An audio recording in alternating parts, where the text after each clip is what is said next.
3 दोस्तों, शुरू करने से पहले चैनल को लाजमी सब्सक्राइब कर ले। मैं अभी तक चुपचाप साकित खड़ी दोनों बाप बेटी का ये तमाशा देख रही थी। सानिया ने मेरी तरफ देखा और कहा, बाजी, आप वहाँ क्यों खड़ी हैं? प्लीज अब भी आए और हमें ज्वाइन करे। तो मैंने थोड़ा नखरा किया, लेकिन फिर दोनों बाप बेटी इसरार करने लगे तो मैं थोड़ा शर्माते हुए उनके करीब चली गई। सानिया ने मेरा हाथ पकड़कर मुझे अपनी तरफ खींच लिया और हम तीनों खो गए। सच में हम तीनों ने खूब इंजॉय किया था। कुछ देर लज्जत से मदहोश हम तीनों ऐसे ही बेड पर लेटे रहे।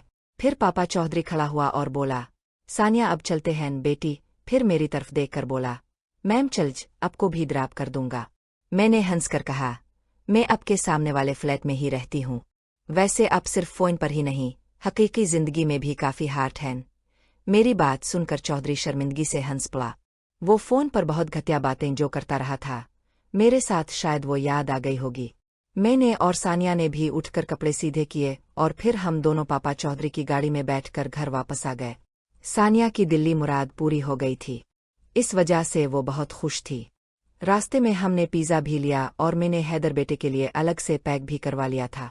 वो दोनों बाप बेटी अपने फ्लैट में चले गए तो मैं अपने फ्लैट में आ गई। हैदर बेटा मेरा इंतजार कर रहा था और काफी परेशान भी था। मैंने आते ही इसे तसल्ली दी और बताया कि मैंने सारा मामला हैंडल कर लिया। मेरी बात सुनकर वो मुतमईन हुआ और हम दोनों माँ बेटा मज़े से पिज़्ज़ा खाने लगे। आज के हंगामे से मैं काफ़ी थक चुकी थी, इसलिए जल्दी सोने के लिए बेड पर लेट गई। अरसलान की कॉल आ गई। मैंने उठाई तो मनमनाते हुए बोला, मैडम आई एम सॉरी, मैं ठीक से परफॉर्म नहीं कर पाया। असल में मेरी उम्मी के बारे में मेरी चाहत ही इतनी ज़्यादा है कि मैं कंट्रोल नहीं कर पाता। अरसलान की बात सुनकर मैंने कहा, कोई बात नहीं, ऐसा हो जाता है। शानज़े क्या कर रही है? मेरी बात सुनकर अरसलान बोला, कुछ देर पहले मैंने रोशनदान से चोरी झांक कर देखा था तो पापा उम्मी के साथ। ये नज़ारा रोशनदान से देखकर मेरा मूड बन गया और मैं वहाँ पर ही शुरू हो गया। रोशनदान से व्यू ऐसा बन रहा था कि ठीक से पता नहीं चल रहा था कि अबू आगे से मेहनत कर रहे हैं आ पीछे का सीन है, यानी दोनों के चेहरे रोशनदान वाली साई पर थे। ये नज़ारा देखकर अपना काम खत्म करके मैंने वापस कमरे में आकर आपको कॉल लगाई। काश पापा की जगह में होता तो ऐसे ही उम्मी को खुश करता। खैर, आपका शुक्रिया अदा करना था कि आपकी वजह से मुझे अपनी उम्मी के साथ मस्तियाँ करने का मौका मिला, वरना मेरा तो ये एक ख्वाब ही था। अरसलान की बात सुनकर मैंने कहा, कोई बात नहीं, छुआ तो है, एक ना एक दिन सब कुछ करने में भी कामयाब हो जाओगे, ऐसे मौका मिलते रहेंगे। मेरी बात सुनकर अरसलान बोला, जी मैडम, आपकी मेहरबानी है और आपकी वजह से ही आगे भी ऐसे मौका मिलेंगे, मुझे अब पर यकीन है। अरसलान की बात सुनकर मैंने कहा, अच्छा ये बताओ कि तुम्हारे उम्मी अबू अक्सर ये सब करते हैं कभी कभार? अरसलान बोला, मैडम बहुत कम करते हैं। पापा वैसे भी बिजनेस के सिलसिले में मसरूफ रहते हैं तो उन्हें टाइम कम मिलता है। अरसलान की बात सुनकर मैंने कहा, अच्छा चुल्लू ठीक है, तुम अब सो जाओ, मुझे भी सख्त नींद आ रही है, कल बात करते हैं। फिर गुड नाइट कहकर मैंने अपना मोबाइल साइड टेबल पर रख दिया और सो गई। सुबह मेरी आँख खिली तो हैदर मेरे साथ सोया था। मैं इसे प्यार से उठाया, हमने थोड़ी बहुत मस्तियाँ की। फिर मेरी नज़र क्लॉक पर पड़ी, 8 बजे रहे थे। मेरे ऑफिस का टाइम निकल रहा था। मैं हैदर के साथ मस्तियाँ तो करना चाहती थी, लेकिन टाइम पर ऑफिस पहुंचना भी जरूरी था, इसलिए मैंने जल्दी जल्दी उठकर तैयार होकर नाश्ता करके ऑफिस के लिए निकल पई।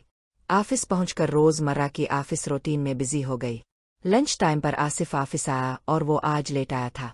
आते ही इसने मुझे अपने कमरे में आने का इशारा किया। मैं इसके कमरे में गई तो वो कुर्सी पर बैठा किसी गहरी सोच में गुम था। मुझे देखकर इसने कहा, दौर लाग कर दोस्त। मैंने कमरे का दौर लाग कर दिया तो वो मुझे देखते ही गहरी संजीदगी से बोला, शहनाज एक बात पूछूं? इसके लहजे की संजीदगी देखते हुए मुझे शक पड़ा कि दाल में कुछ काला है। मैंने बज़ाहिर खुद को नॉर्मल रखते हुए कहा, जी आसिफ, पूछिए क्या बात है। वो बोला, शहनाज तुम मेरी बीवी शानजा की सहेली हो, तुम्हें इसकी हर बात का पता है। मैंने कहा, शानजे मेरी सहेली है, लेकिन कोई इंसान दूसरे इंसान की हर बात कैसे जान सकता है, चाहे वो इसकी दोस्त ही क्यों ना हो। दिल और दरिया समंदर से भी गहरे होते हैं आसिफ साहिब, उनकी गहराइयों तक तो कोई नहीं पहुंच सकता। खैर, क्या बात है, कुछ हुआ है क्या? मेरी बात सुनकर आसिफ ने पहले कुछ लम्हे सोचा, फिर बोला, यार शहनाज, मुझे लगता है मेरी बीवी का किसी गैर मर्द के साथ अफेयर है। आसिफ की बात सुनकर मैंने कहा, देखे शानज़े मेरी सहेली और बहनों की तरह है। वो एक सीधी साधी घरेलू औरत है और मुझे नहीं लगता उनका किसी के साथ अफेयर चल रहा है। आपको ज़रूरी कोई गलत फहमी हुई है। मेरी बात सुनकर आसिफ बोला, नहीं यार, गलत फहमी नहीं। असल में कल रात शानज़े घर आई तो मुझे इसकी हालत बड़ी अजीब सी लगी, और जब मैंने इसके साथ कुछ करना शुरू किया तो मुझे महसूस हुआ जैसे वो कहीं से मुंह काला करवा कर आई हो। आसिफ की बात सुनकर मैंने अपने चेहरे के तासुरात छुपाते हुए हंसकर कहा, ये क्या बात हुई? जरूर आपको कोई गलत फहमी हुई होगी। जैसा आप सोच रहे हो वैसा कुछ नहीं। मेरी बात सुनकर आसिफ बोला, यार तुम बात समझ नहीं रही हो। पहले बात पूरी सुन लो। नंबर 1 तो इसकी हालत खराब थी। दूसरा, इसके वजूह पर काटने के निशानात भी थे जो ये सब करते वक्त होते हैं। आसिफ की बात सुनकर मैं खामोश हो गई। अब क्या जवाब देती कि वो सच ही कह रहा था। मुझे खामोश देखकर आसिफ बोला, चुप क्यों हो शहनाज, जवाब दो। क्या तुम्हारे इल्म में है कि मेरी बीवी का किसी के साथ चक्कर चल रहा है? मैंने कंधे उचकाती हुए कहा, नहीं, मेरे इल्म में नहीं, और ना ही मैंने शानज़े में ऐसी कोई बात देखी है कभी। मेरी बात सुनकर आसिफ बोला, अच्छा, वैसे मैंने शानज़े का मोबाइल भी चोरी चोरी चेक किया था तो मुझे कोई अनजान नंबर कहीं नजर नहीं आया। लास्ट कॉल तुम्हारी थी मोबाइल कॉल लॉग में। आसिफ की बात सुनकर मैं अंदर से घबरा गई, लेकिन खुद को नॉर्मल रखते हुए कहा, हाँ, हम तो रूटीन में डेली बात करते हैं।